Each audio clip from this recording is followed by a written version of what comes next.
پاکستان میں سونے کی سمگلنگ کرنے والا سب سے بڑا اور پورا اسرار شخص کون تھا اور اس شخص کو گولڈ کنگ آف پاکستان کہا جاتا؟ کیا آپ جانتے ہیں کہ یہ شخصیت کون ہے اور کس طریقے سے اس شخص نے پوری دنیا میں سونے کی سمگلنگ پاکستان سے کی اور پاکستان میں بھی سونا منگوایا؟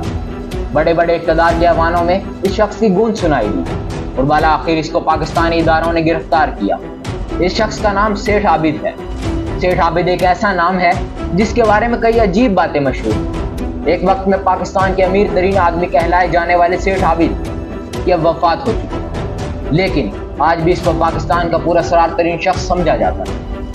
سیٹھ عابد کا اصل نام عابد حسین تھا۔ یہ 1935 کے قریب ایک گاؤں میں ایک مڈل کلاس فیملی میں پیدا ہوئے۔ ان کی فیملی کا جانوروں کی کھالیں ایکسپورٹ کرنے کا بزنس تھا۔ 1950 میں سیٹھ عابد کے والد کراچی شفٹ ہو گئے۔ انہوں نے یہاں سونے کی ایک چھوٹی سی دکان بنا لی۔ یہ وہ دور تھا جب پاکستان کو بنے ہوئے صرف 3 سال ہوئے تھے، جبکہ پاکستان اور انڈیا کے لوگ ایک دوسرے کے ممالک میں آسانی سے آ جا سکتے تھے۔ پاکستان میں اس وقت بھی سونے کی ڈیمانڈ بہت زیادہ تھی۔ سونا دوسرے ملکوں سے پاکستان میں اسمگل ہوتا تھا۔ سیٹھ عابد کے والد بھی دوسرے لوگوں کی طرح انڈیا سے سونا منگواتے تھے اور بیچتے تھے۔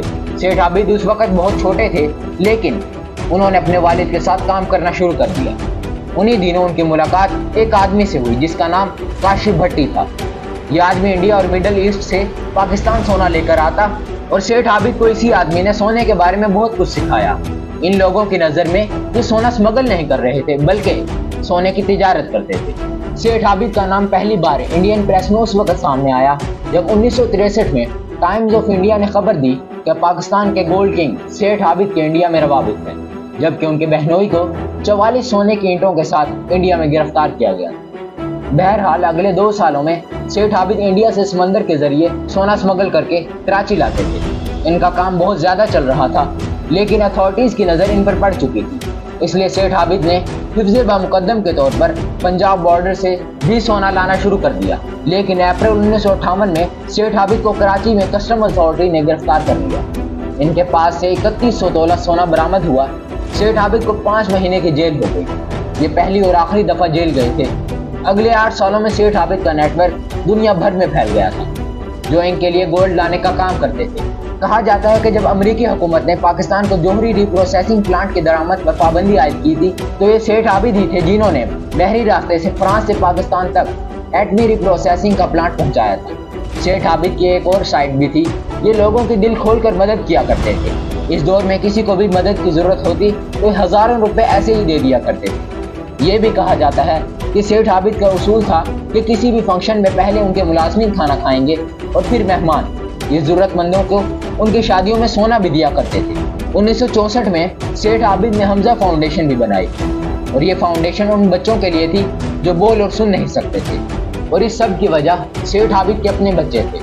سیٹھ عابد کے 7 بچے تھے جن میں سے 4 سن اور بول نہیں سکتے تھے۔ سیٹھ عابد اکثر کہا کرتے تھے کہ نہ تو میں نے کسی کا خون کیا ہے اور نہ ہی کسی کے زمین پر قبضہ کیا ہے، میرا سونے کا کام ہے اور میں اس کی تجارت کرتا ہوں اور ہمیشہ کرتا رہوں گا۔ 1970 کی شروعات میں ذوالفقار علی بھٹو کے دور میں سیٹھ عابد پر کافی مشکلات آ گئی۔ ان کی پراپرٹیز کو قبضے میں لے کر ان پر مقدمات درج ہو چکے تھے، لیکن سیٹھ عابد کو ڈھونڈا نہ جا سکا۔ وزیر اعظم ذوالفقار علی بھٹو نے سیٹھ عابد انٹرنیشنل اسمگلنگ کیس کے لیے ایک خصوصی ٹیبل قائم کیا۔ اس ٹیبل نے درجنوں گواہان کے بیان ریکارڈ کیے، جبکہ متعدد وارننگز اور نوٹسز کے باوجود سیٹھ عابد کسی بھی ٹریبونل کے سامنے پیش نہ ہوئے۔ اس کے بعد جنرل ضیاء الحق کا دور آیا اور سیٹھ عابد نے خود کو حکومت کے حوالے کر دیا۔ سیٹھ عابد کو ان کی پراپرٹیز اور ایسٹس واپس کر دیے گئے، اور یہ بھی کہا جاتا ہے کہ اس دور میں پاکستان کے نیوکلیر پروگرام میں سیٹھ عابد کا ایک بہت اہم کردار تھا۔ سیٹھ عابد کراچی میں بھی کئی جائیدادوں کے مالک تھے۔ پاناما لیکس میں نام آنے کے بعد انہوں نے اپنے اثاثے برٹش ورجن آئی لینڈ میں منتقل کر دیے۔ اس وقت سیٹھ عابد کے حوالے سے طرح طرح کی باتیں بھی مشہور ہو گئیں، جیسا کہ انہوں نے حکومت پاکستان سے کہا تھا اگر میرے گولڈ کے کام میں رکاوٹ نہ ڈالی جائے تو میں پاکستان کا سارا قرضہ اتار دوں۔ سیٹھ عابد بین الاقوامی اسمگلنگ کیس میں قومی اسمبلی سمیت بڑے بڑے ایوانوں میں اٹھایا گیا، اور یہ اس وقت کے اخبارات کی سب سے بڑی ہیڈ لائن اور فرنٹ پیج خبر ہوا کرتی تھی۔ وقت گزرنے کے ساتھ ساتھ سیٹھ عابد نے گولڈ کا کام ختم کر دیا اور یہ پراپرٹی کے بزنس میں آ گئے۔ 1990 میں سیٹھ عابد پراپرٹی ڈیولپر بن گئے۔ ان کا یہ کاروبار ان کے بیٹے سیٹھ حافظ ایاز احمد چلاتے تھے۔ ایک وقت میں ان کو پاکستان کا امیر ترین آدمی کہا جاتا تھا۔ لیکن اس کے باوجود سیٹھ عابد نے ایک بہت پراسرار زندگی گزاری۔ ان کا انتقال 8 جنوری 2021 کو ہوا۔ مزید کسی ایسے گمنام ہیرو یا ویلن کی سٹوری لے کر آپ کی خدمت میں پھر حاضر ہوں گے۔ تب تک کے لیے اپنے ہوسٹ شایان احمد کو الشایان ٹی وی سے اجازت دیجیے۔ اللہ حافظ۔